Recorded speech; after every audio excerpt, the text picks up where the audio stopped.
Well, hello everyone. This is Ron, and I have my good friend Dave. Dave online here. Dave, say hi to everybody. Good morning. How you doing, Ron? Hey, I'm doing okay. It's a Saturday morning, and it's a glorious day. Anytime I can get to Saturday, I'm a happy camper. So, we always want to remind everybody about the motto, and if they live and breathe it, they'll be like me and you, right? Maybe they don't want to be like me and you. What's our motto? If you're not looking, you're not finding. You got that right. And we have been looking off and on throughout our collecting career, and we found some real gems. And I am so jealous of you. I don't know how you do it, but you always find that brilliant piece.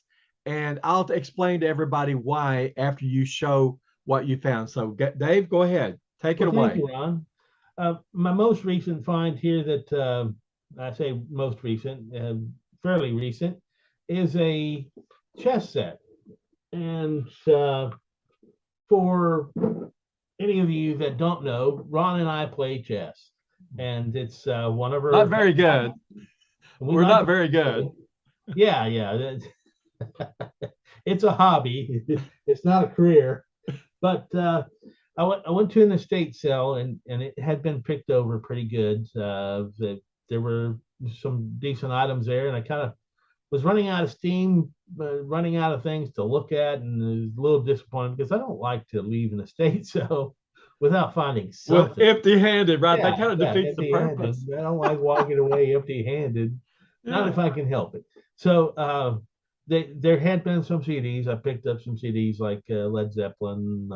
There you go. You can't Oh, you and I can't owe beat you a that. Led Zeppelin Blondie. album.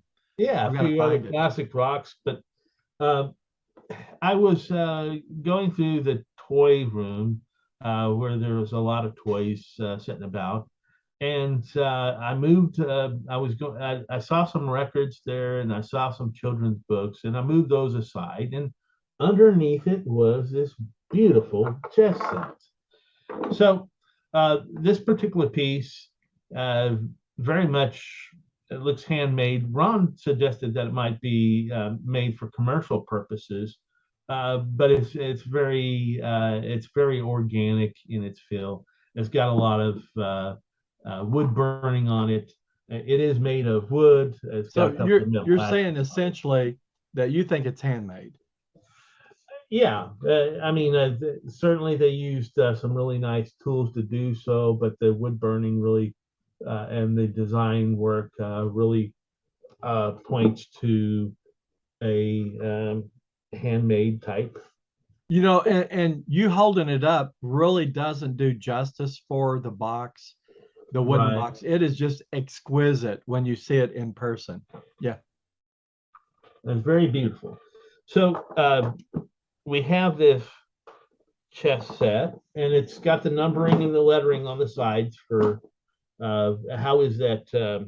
Yeah, it's algebraic notation when you Yes. actually play a game and you record it. Even though I said I'm not very good at it, I have played in many chess tournaments, and I do enjoy the game. I haven't done so in a long time though. But can you hold it up there where tip it up a little bit? Oh, trying to. Oh yeah, This is the inside of the box. yeah, that's gorgeous. Move to the left a bit, or your right. Move to your right. Yeah, there you go. And then come up a bit on the camera. Come up. There's the king and queen. Could you move the camera back or up a little bit so we can see the whole piece?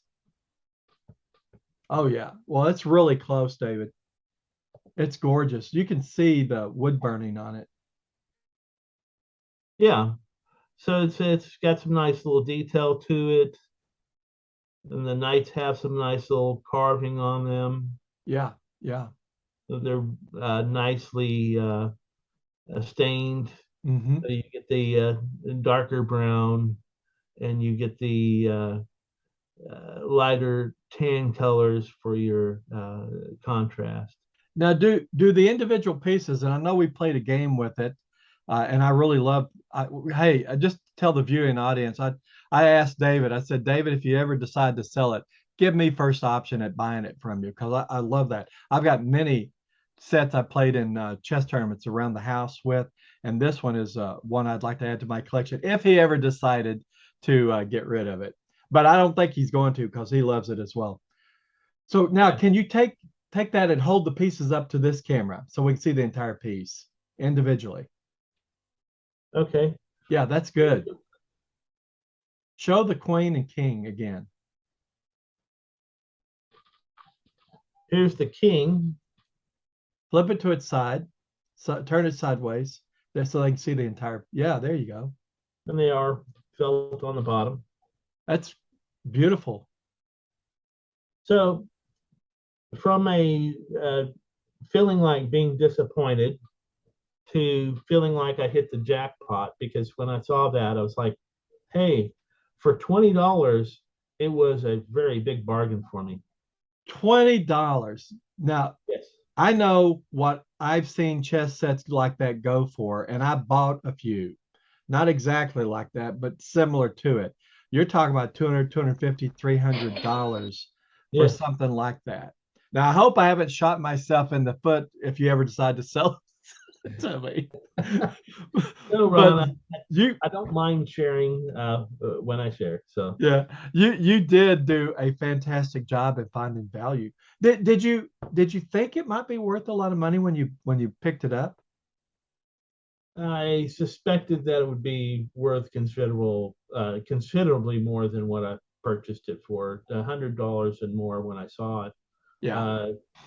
I just know that you can, if you go to Walmart, you go to Target, you go to a big box store and you buy a chess set, you're going to buy one from China and you can get one that's wooden, and it'll be about $20, but you'll it's not a bad value, but not the most beautiful chess Yeah, set. and it's not going to hold up well, but Right. you shouldn't be harsh with your chess sets in any case. David, I made a comment about you being a legend in your own mind, teasing you, in a previous episode, but where that came from was actually I was playing in a tournament in another state, and of all things, we go off to another city, my wife and I sat down and across the board was my friend from that other city. And Oh, wow. the odds of that happening are just not really good. Now, the thing was, my rating outstripped his rating by about 400 points, which would say statistically, he only had a 4% chance of beating me, according to the statistics. Wow. So he sits down and looks me square in the eye and he says, Ron, I want you to know I'm a legend in my own mind. We had a good laugh, and I've always remembered that. That had to be 30, 40 years ago. I've always Wow. remembered it. Yeah. And that still stuck with you, Ron. It did. There's certain things that my friends say that just kind of resonate with me. So sometimes I think I'm the legend in my own mind, right? Yeah, yeah. Ron, I just got through watching Queen's Gambit the other night. A very interesting It show. is. Definitely shows you a little bit of insight on the competitiveness of chess play in tournaments and how they work. Certainly was an education for me because I've always been organic, where you have had more of the experience of learning in tournaments and tournament play. Yeah, they're very structured. They use round robin or they use a Swiss format where everybody plays another individual. Round robin, everybody plays everybody in the tournament. Those are typically smaller tournaments. But in any case, I think we're about done here. I mean, I can't top that, David. I don't think I want to show anything beyond that. And we'll just pick up in our next episode. So for Okay. those of you who enjoy collecting or finding that rare treasure, go see Dave. He can tell you how he consistently does it. Dave?